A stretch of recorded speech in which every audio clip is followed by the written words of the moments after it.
Rocky Pat here. All right, guys, it's another hot rocky day in the jungle, and man, I have been working hard on Johnny Little Dick's bed floor, and man, I have got this thing ready to rock and roll and take you out for a lookity-loo.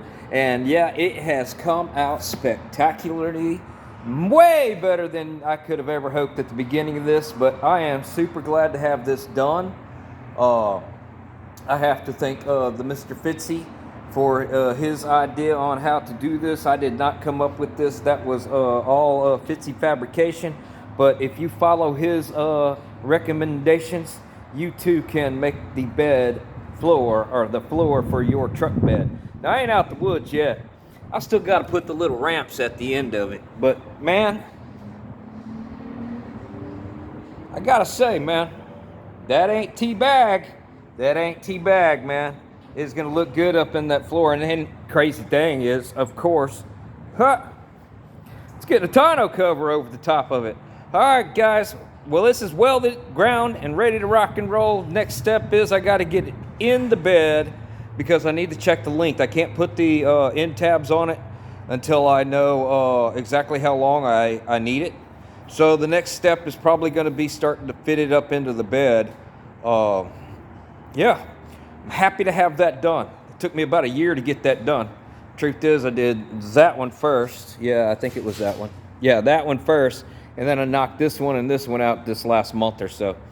But yeah, y'all want to look at the wells? This one didn't come out as good. And I do have a problem over here. Right in, let's see, this zone over here, it kind of shifts over just a hair. But up here it came out pretty good. Can't lie. A little bit of mud on there if somebody was so inclined. I probably will just put bed liner over all of it. I just wanted to make sure I had a nice solid floor. And look, we're walking on it. And I'm telling you right now, it may look simple, but that's really a feat. That's 6 foot of grade A, homemade 1988 S10 pickup truck bed.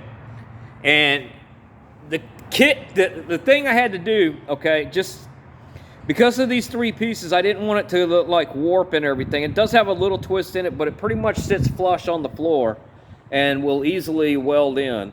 But I welded, I tack welded everything on the top, flipped it over, welded some more on that. Well, first I tack welded everything on the top, ground off the tops of the weld so that it would sit flush again. Then I flipped it over, welded some on that side, cooled it off, ground that flush on all the flat sides, flipped it over again. I kept doing it back and forth so I could keep it to go flat and everything. And I'm really, really, really happy with the way this came out, guys. So anyway, on to the next part of this project. Y'all keep rocking and rolling and rolling and rocking, because I've been grinding it down. Talk to y'all next time. Johnny Little Dick's bed.